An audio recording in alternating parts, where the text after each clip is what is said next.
All right, thank you for that, Dr. Hatton. Beethoven's Kreutzer Violin Sonata, Opus 47, exhibits tantalizing semiotic richness in addition to its technical and compositional virtuosity. Using the lenses of virtual agency and musical narrativity, reveals the first movement as a failure of the tragic-to-transcendent expressive genre, ultimately reaffirming the negative order of Fry's tragic narrative even more forcefully. So if we take a look up here on, this is a chart of narrative archetypes originating with Northrop Frye, then going to James Jacob Liskow, which was mentioned yesterday, and then I picked up from Byron Ullman in his book, The Theory of Musical Narrative, so that's quite a lineage. And to kind of anticipate a potential concern, I think, from Dr. Dodd, the concept of transvaluation in Liskow can be used to assign positive or negative traits to really anything, like anything that is salient to the listener. So it's not simply saying major is positive and minor is negative. And then down below, we also see the tragic-to-transcendent archetype that's been worked on by Dr. Hatton. So viewing this conclusion through a psychodynamic lens allows for an agentially-enriched narrative reading that elevates this analysis from the semiotic to the profound. Specifically, we'll see that the positive transgression contains a tragic flaw that serves to motivate its eventual failure against the negative order. The Tempesta main theme opens in the violin with an ascending half-step motion, which I dub the yearning motive, in a sudden burst of energy, firmly establishing the home key of A minor, and the negative initial order of the tragic narrative. However, both of this main theme's phrases cadence in the relative major instead of A minor, with a rhetorical gesture there in the piano, heightening the sense of the music's harmonic instability and sense of drama. In contrast, the music's secondary theme is a highly pastoral reverie that could not differ more from the turbulent music that precedes it. This peaceful pastoral theme is the positive transgression, one that is, however, highly marked. The cadences of this and the following phrase are marked through compression and through unusual cadential harmonies. You'll see here that the intruder in an otherwise normal half cadence is when the bass rises to C natural in the key of E major, overshooting its arrival point and forming a French on minute 6 chord instead, which is modally borrowed from the tragic minor. Now this half cadence raises expectations of a similar phrase leading to an authentic cadence, as would be consequent of a compound period. However, the phrase that actually follows is in the parallel minor, and is a trope of the topoi pastoral and umbra, is also compressed, and cadences on a secondary dominant rather than major or minor one. Therefore, no adequate thematic closure is earned by this theme, which leads directly into Tempesta transitional material. This characteristic is precisely the tragic flaw of the positive transgression that serves as an expressive premise for the remainder of the tragic narrative. The flawed pastoral cannot manifest its identity with any closure or completeness, but rather slips inexorably back into the tragic, betrayed by its own irregularities and imperfections. Let's take a listen to this highly marked secondary theme.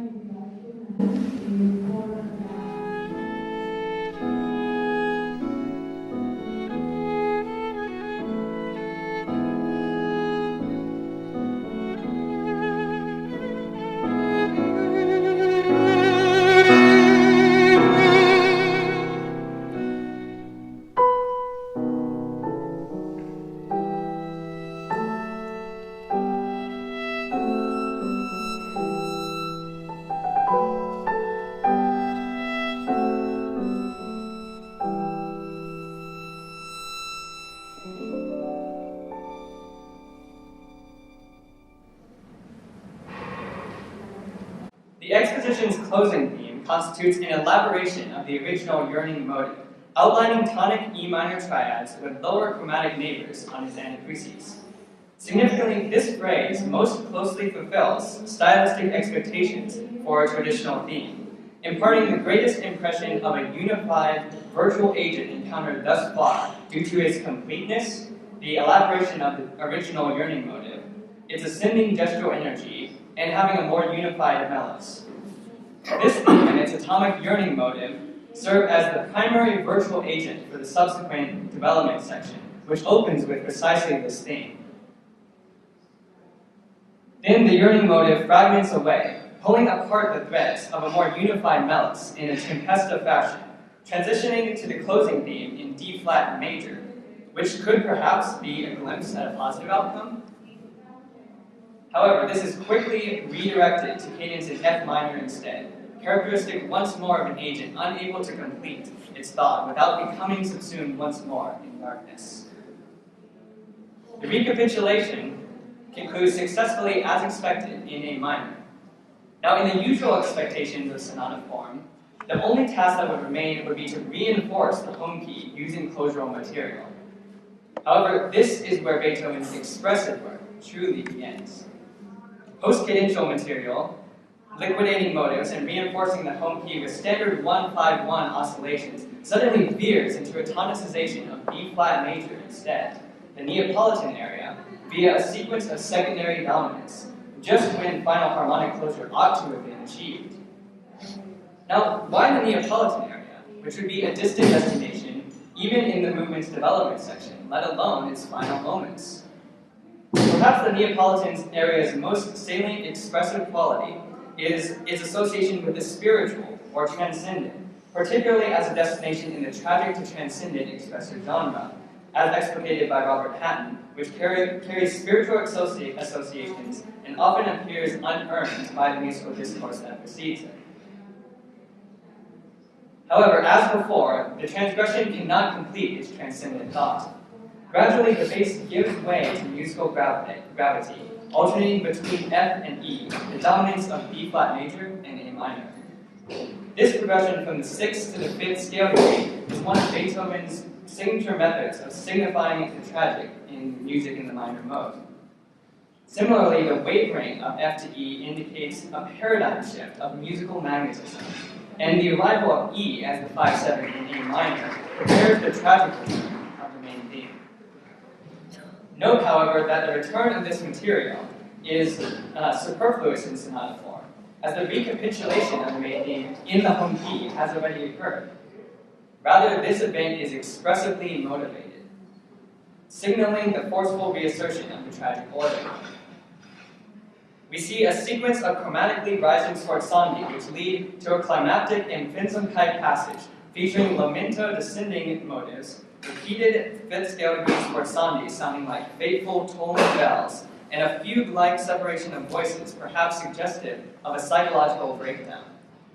Obsessive closural outlining of A minor triads in the piano provides a funereal morindo conclusion.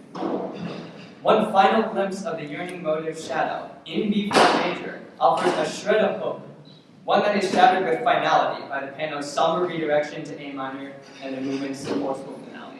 Let's listen to the ending of this sonata.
Beethoven has now twice frustrated listener expectations. A basic tragic narrative forecasts a successful reaffirmation of the negative order in A minor, which is problematized by the deceptive tonicization of B-flat major instead.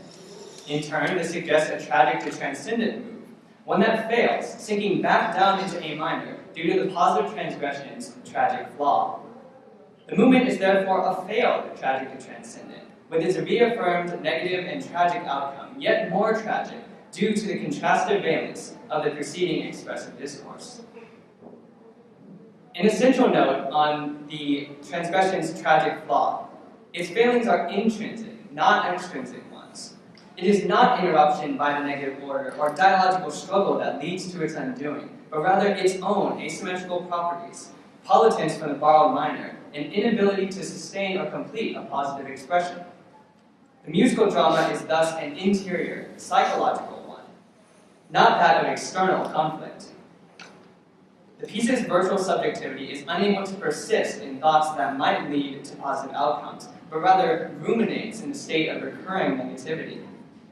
From a psychodynamic perspective, the positive actor's inability to complete or persist in peaceful or hopeful utterances suggests a common condition: chronic depression. Now, despite the virtual agent's efforts to maintain a positive outlook in the face of the tragic order, the results are internally flawed and therefore quickly sink back into darkness. A transcendent outcome cannot be reached because the agent is unable to see, accept, or embrace it. A pair of concepts from the psychopathological research and literature on chronic depression solidifies this connection: the association between rumination and alexithymia with chronic depression. So first, rumination, the tendency to revisit and rehearse the causes and consequences of one's depressive mood, is one of the primary signs of chronicity in depression. It constitutes a drain on the subject's cognitive resources, impairing problem-solving abilities and ultimately prolonging the patient's depressive state. This recalls the virtual subject's inability to reach a positive outcome through conventional musical reasoning, evident through the half-step descent reversal of the yearning motive, undermining the transcendent D-flat major, and the coda's obsessive outlining of those A minor triads. Another key trait of chronic depression is alexithymia, the difficulty in identifying and or describing one's own emotions. The flawed pastoral's inconsistent character, first borrowing from the tragic minor, then troping pastoral with ombra, and the way that the movement's D-flat major coda slips back into A minor exemplify this characteristic in music. Throughout Beethoven's life, depression was a frequent visitor, as the Heiligenstadt Testament, written less than a year before the composition of the Kreutzer Sonata, makes clear. The composer, therefore, would have been all too familiar with how despair can distort one's perception in just this way. Now, one need not make as specific an interpretation as I have, but the substrate of salient musical data remains clear. The positive transgression ultimately fails to achieve a tragic-to-transcendent outcome due to its own intrinsic flaw: the inability to complete its peaceful or hopeful utterances without sinking once more into tragic darkness. The preceding musical analysis finds an easy home among recent work from the burgeoning field of musical semiotics. While such scholarship provides a veritable arsenal of analytical tools, frameworks, perspectives, and approaches to glean productive semiotic richness from the surface of a musical work, its conclusions often neglect to address significant aesthetic problems that such meaningful interpretation would actually allow it to solve. I submit that engaging with the wide realm of aesthetics by moving from interpretation to evaluation is both possible and valuable. At times, the depth and the power of the very works we study urge us, compel us yet further to the distant shores of ideology and philosophy, of criticism. The practice of musical semiotic interpretation provides the bridge to link these two once more and offer fresh insight into presumably unsolvable questions. To wit, building on the above exegesis, based on Kreutzer's semiotic meaning, can this musical work be said to be significant? Is it profound? And if so, does that fact enhance its aesthetic merit and value? The esthetician Peter Kivy concludes his book Music Alone with a discussion of the problem of profundity in music. After plausibly defining a profound artwork as one that is about profound subject matter and that treats it with craftsmanship worthy of the lofty subject, Kivy writes, "But music alone isn't about anything. Hence, one musical composition cannot be more profound than another. Now, how might semiotic analysis constitute a response to the problem of aboutness in music? Key to this question is the recognition that Kivy requires music to convey quasi-semantic meaning, akin to that of combinatorial language, in order to affirm propositions about profound subject matter. Now, I've critiqued this move elsewhere, but for present purposes, I wish to highlight a fruitful possibility around this proposed by Julian Dodd, that is, artistic meaning, or the familiar kind of meaning uncovered through the skillful and sensitive interpretation of a work of art. Refining Nelson Goodman's concept of exemplification, Dodd proffers a musical work's displaying properties of its subject as an avenue for music to attain referentiality without quasi-semantic denotation. Elaborates Dodd, a work displays those of its possessed or expressed properties, whose presence or degree of presence strike the musically literate, sensitive listener as being pivotal to the work's point. That is, those features that shed light on exactly why the work unfolds as it does. In other words, a work's marked and expressively motivated characteristics, its identity unique from prototypes and schema, are key to understanding the properties that a musical work displays, and thus in determining its aboutness or subject matter. This then is precisely how the analysis of music's semiotic meaning answers Kivy's challenge. Interpretation just is the discipline of understanding the meaningful properties that an artwork displays. In the case of Kreutzer, the music's virtual subject displays specific properties characteristic of chronic depression, rumination, and alexithymia. Semiotic analysis thus diffuses the aboutness problem by explicating in rigorous detail how music can refer to things that really matter to us, including extra-musical things, by virtue of displaying properties that are not only possessed or expressed by music, but instantiated beyond it. Kreutzer's expressive trajectory addresses a vitally important human experience in a semiotically rich and nuanced way that gives justification for elevating the piece's meaning from the interesting to the profound. But why would a relentlessly tragic narrative of flawed character and a failed transcendent yearning be profound? For that matter, why should one listen to tragic or sad music at all?